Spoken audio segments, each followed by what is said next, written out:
Ce qui s'est passé avec le champion Ganou peut arriver à nous tous. C'est dommage que ça soit lui. Ce que Ganou a connu n'était pas un acte volontaire. Il n'a pas prémédité de ôter la vie à cette jeune fille. Mais les questions se posent dans cet accident.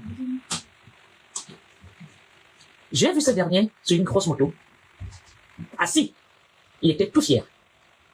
J'ai regardé Ganou. J'ai regardé ce dernier. Mon cœur, ça ne sentait pas bon. J'ai écrit sur son poste, mon frère, le projet là, laisse ce projet.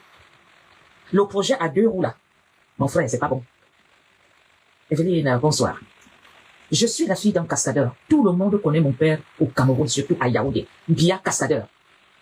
Mon père a eu la chance de pas finir comme beaucoup de routiers. Parce qu'à l'époque de mon père, les routes n'étaient pas saturées. Et mon père et les bécamos faisaient un peu de cascade. Les gens s'écartaient, on laissait la voie. Quand j'ai vu la moto de Ganou, ce calibre, cette moto est une moto qui fait le rallye dans le désert, où tu bondis, où tu fais la vitesse, et il est bien vrai que Ganou est costaud, il est grand de taille, il a choisi une belle moto pour ses pieds, mais Ganou, tu n'es pas un motard, tu es un boxeur, tu n'as pas l'expérience de la moto.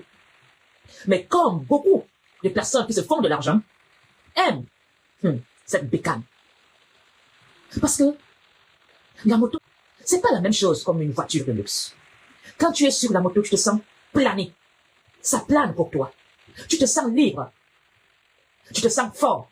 Et comme Ganou se sentait fort, il a pris cette moto de rallye qui ne correspond pas, qui ne peut pas répondre. Cette moto ne peut pas répondre sur les routes du Cameroun. Le freinage, l'accélération, la maîtrise, l'accélérateur, l'embrayage. En tant que la fille d'un cascadeur, je sais, c'est pas évident de freiner avec cette grosse roue arrière. Tu ne vois pas Ganou à routier. Mais j'ai attiré son attention sur le poste, espérant qu'il allait le lire. Je lui ai dit, renseigne-toi, qui on appelle Monsieur Mbia au Cameroun.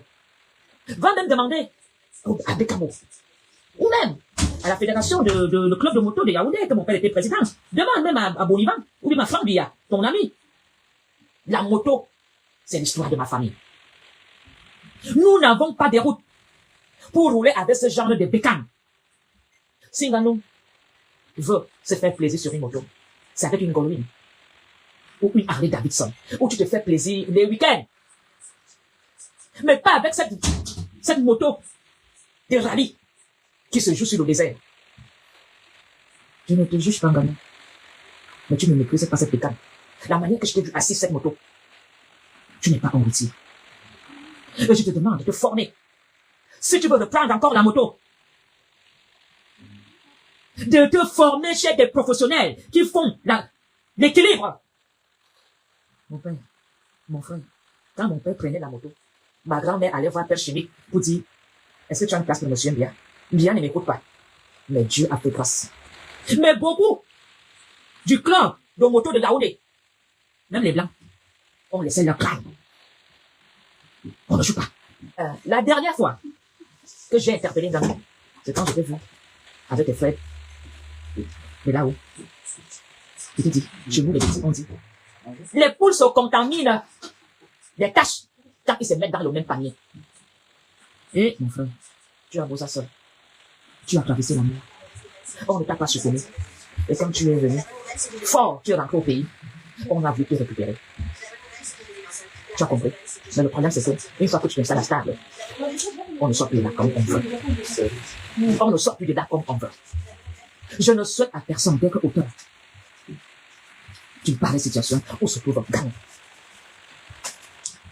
Il n'a pas prémédité.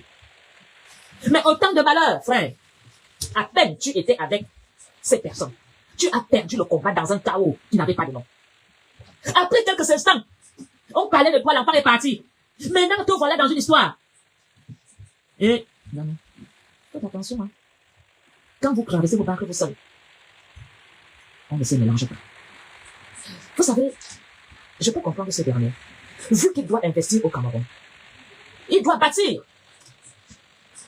Et s'il ne le fait pas, son chantier là, il aura la mairie qui va dire, oh, tu n'as pas le permis de construire. Oh, on va lui mettre les bâtons dans les roues. Donc, faut pas trop le condamner. Il cherchait la protection pour ses affaires. Parce que si ces gens-là t'invitent et que tu refuses l'invitation, c'est l'insulte.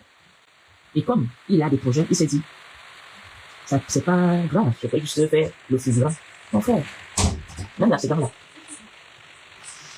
posons-nous des questions. C'est pour t'avoir. Pour pas se rendre. Il y a des choses que les gens font la nuit. On met sur ton chemin, vroom. Que tu ne veux pas. Tu vas être avec moi. Ils fabriquent. Ils tissent. Ils arrangent. Et la pauvre. Toi aussi, tu sors un matin, Guanapoloni, tu sors. Guanapoloni devient le problème d'un gamin. On dit, oh, là, nous, à Cogny, Guanapoloni est parti. Alors que, ça sort de loi. Parce qu'ils savent que dans cette situation-ci, les enjeux sont énormes. Ta carrière, tu as besoin d'être protégé. Tu auras besoin d'eux. Puisque l'accident s'est déroulé sur le sol camerounais. Tu es star. Les réseaux sociaux vont prendre ce problème. Ils vont l'acheter. Et comme toi, tu auras envie que ça soit calme, qu'on ne parle pas ça à haute voix, tu auras besoin du pouvoir. Mon frère, si on dit que on te met en prison 1 an, 3 ans, 4 ans, je te jure que pas. Tu sortiras de là la tête haute.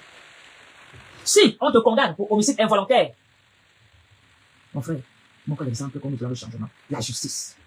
Ce drame doit changer la justice. L'injustice sociale que beaucoup de victimes connaissent dans le Cameroun doit changer. Combien de personnes ne se font à cause de certains responsables des hautes fonctions? Ils ne sont pas inquiétés. Ils ne sont pas punis. Non, accepte tout ce qui va venir pour changer et donner une valeur à la justice. On va te glorifier. On va te respecter. Et peut-être même que quand Ganou sera à Konengi, tu seras un héros de la justice. Il faut que tu assumes. Tu as perdu ton fils. Tu connais la douleur que ça fait de perdre un enfant. Tu peux imaginer la douleur de ces parents-là. Mon frère, si tu acceptes d'être protégé par le gouvernement, si tu acceptes, tu vas vendre ton mari. Parce que le karma existe. Si Dieu te fait passer cette épreuve, la famille même aura même peur de parler de ça. Les représailles, en leur disant, c'est Nganou, n'acceptez pas qu'on parle de ce sujet.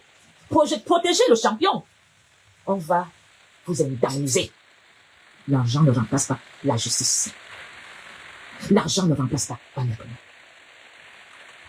Alors, enfin, je compatis avec toi dans cette épreuve difficile. Mais le Cameroun souffre de l'injustice. Sois le premier acteur qui refuse ouvertement, officiellement, d'être protégé par le gouvernement. Le Saint-Père a son sommeil d'un repos éternel. Le pape, aujourd'hui, nous connaissons un peu qui était ce dernier et comment il vivait. Il avait le pouvoir. Il a dit non au pouvoir. Il avait un salaire. Il le distribuait aux pauvres, aux invités. Il a refusé le luxe. Il nous demande d'être un peu pauvre pour que tout le monde mange tous les jours. Et ça faisait tant que le pape n'est pas venu au Cameroun. Parce que le pape n'a pas les mêmes valeurs que nos fonctionnaires d'État dans le Cameroun. Le pape, François, ne pouvait pas se rendre dans un pays où les gestionnaires sont des pillards, des égoïstes qui refusent l'éducation aux enfants, qui refusent de venir en aide aux pauvres, qui préfèrent s'enrichir en détournant tous les fonds de l'État. Le pape est mort en jouant son rôle. C'est un patriarche des patriarches. On l'a vu.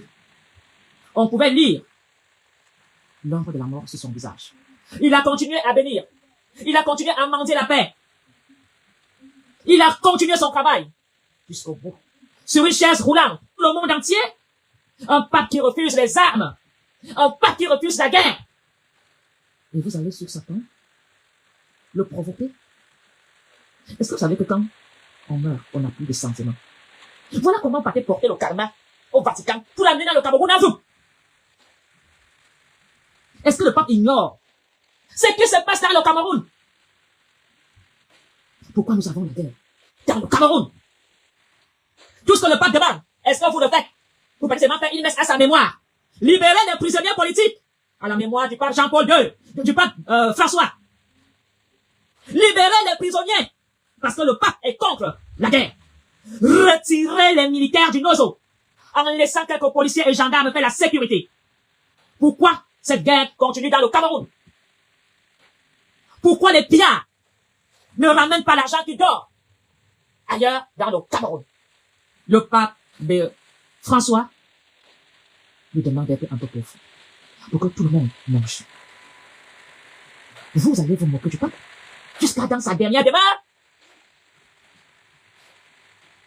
Nous le voyons. Le président Paul Biya est fatigué. Si Paul Biya ne sait même pas aller au Vatican, lui qui est séminariste croyant, pour profiter de la bénédiction du pape, pour saluer un dernier requiem, vous devez comprendre que ça ne va pas, ça ne va plus. Le président Paul Biya est vraiment fatigué. Paul Biya mérite le respect. Le cachet. Vous excitez la population à se fâcher. Comment vous pouvez demander aux Camerounais d'aller voter pour quelqu'un qui ne sait même pas aller dire au revoir au pape? Je voudrais dire à certains membres du gouvernement qui pensent que, et notre chef d'État qui n'est pas malade, qui s'est fatigué, ne se représente même plus le jour qu'on inaugure le palais vert de son excellence Paul Biya. Et vous voulez convaincre les Camerounais qu'on va voter pour Paul Biya? Non? Vous voulez qu'on vote pour vous? Pour que vous continuez à détourner et à voler. Chers Camerounais,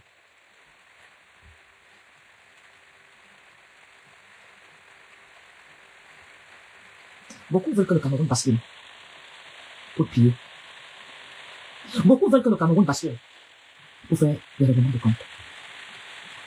Je voudrais vraiment supplier les Camerounais à ôter cette pensée. Parce qu'un pays en guerre est un pays qui fait la marche arrière. Nous connaissons nous tous la souffrance, la misère. Il suffit de voir comment les policiers s'approchent sur un taxi pour avoir des femmes. Je demande donc aux Camerounais de s'inscrire aux listes électorales, de faire eux-mêmes le constat que les Camerounais acceptent. Je comprends que dans tous les ministères, les Camerounais ont subi un lavage de cerveau avec la police de Paul Biya qui est toujours jeune. Les Camerounais n'ont pas dans leur conscient que Paul Biya a vieilli. Parce qu'on a fétiché la photo de Paul Biya dans chaque service. C'est comme un lavage de cerveau. Eux, ils voient Paul Biya toujours dans ses 45 ans. Très jeune, souriant. Alors quand quelqu'un entre dans un bureau, il voit la photo de ce monsieur, jeune, souriant. Dans sa tête, Paul Biya n'a pas vieilli. Ils ne veulent pas. Est-ce que quand les Camerounais disent, Cameroun a voté merci à travers cette photo. Aucun Camerounais n'a une photo de Paul Biya où il est âgé. Même quand on met Paul Biya âgé, on retouche les photos, on enlève les rides, il devient même métis. On n'a pas une photo de Paul Biya avec un visage de 85 ans, 86 ans, 87 ans. C'est cette photo qu'on retrouve dans les ambassades, dans les bureaux administratifs, dans les écoles, partout, nous avons la photo de son excellence Paul Biya jeune. C'est psychologique. Les fonctionnaires, tous les fonctionnaires, pour eux, c'est Paul Biya, toujours jeune. Chaud, oui, chaud, fort, et voilà. Mais si les Camerounais, en ce moment-ci, on retire toutes les photos de Paul Biya où il est jeune, les Camerounais ne peuvent pas dessiner Paul Biya avec le reflet de son âge. Notre père de la nation a vieilli. Notre père de la nation ne sait plus faire de choses. Nous devons, à tout prix, accepter qu'il est devenu une personne âgée et qu'il ne sait plus faire des choses. Les personnes qui vous demandent de réélire Paul Biya, ce n'est pas Paul Biya que vous allez élire. Ce sont eux qui vont en profiter. Le Cameroun a besoin de nous tous. Je mendie la paix. Je mendie la stabilité de mon pays. Je demande aux Camerounais de faire la différence. Le Cameroun est un État où il y a beaucoup d'incompétents. Tous les jours, dans le corps de l'armée, Nous avons des faux colonels, des faux commissaires, des faux... Comment est-ce que c'est possible dans un corps de sécurité d'État? Les Camerounais arrivent à s'intégrer et à jouer le rôle d'un commissaire pendant des années sans que personne ne remarque. Dans un corps de sécurité d'État. Ça veut dire que même auprès de Paul Biya, je suis sûr et certain que ces gens ont réussi à s'infiltrer. C'est une échec total. Les qualifications au Cameroun sont à refaire. Aujourd'hui, dans le Cameroun, le ministère de la Santé publique nous doit des explications. Monsieur le ministre de la Santé, que se passe-t-il avec les victimes des accidents de circulation? La plupart des Camerounais succombent sur la table d'opération pour un bras cassé, pour un pied cassé, pour un accident de circulation.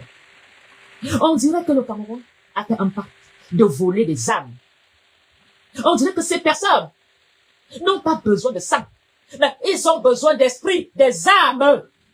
On n'a jamais connu autant de morts. Tu pars à l'hôpital pour accoucher, on te dit qu'est-ce qui se passe dans les hôpitaux du Cameroun? Où les cadavres, même les cadavres disparaissent. Et vous ne parlez pas.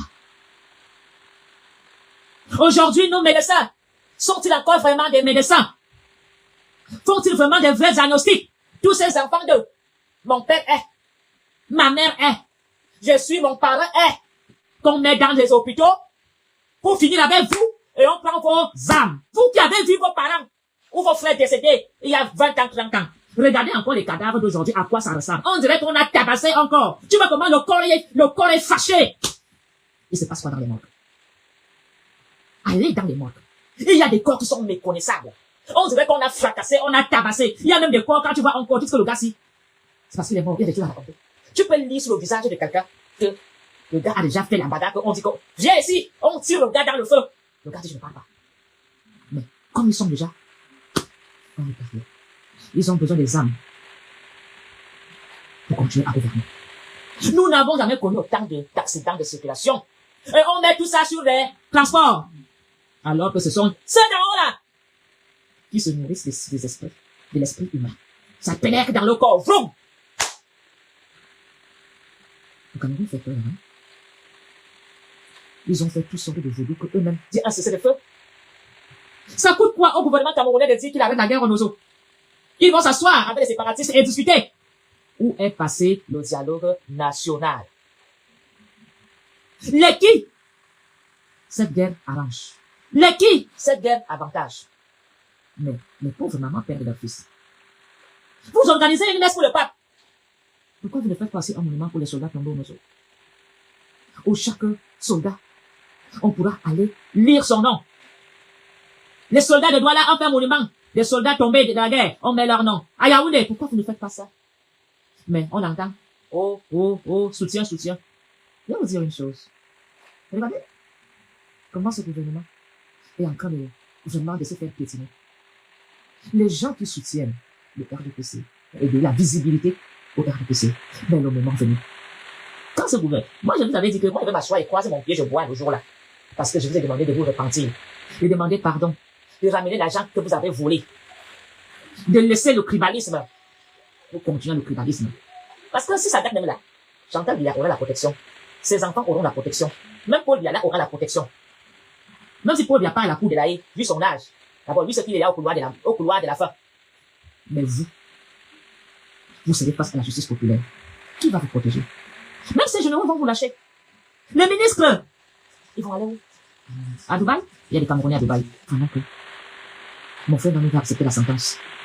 Il ne veut pas accepter l'aide de l'État. Là, aussi, tu tentes que l'État te protège.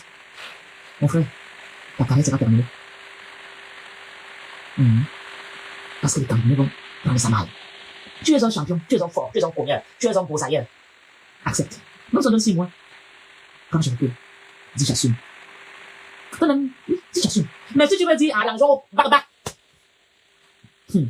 Ma faute. Quand tu es ma faute. Je fais.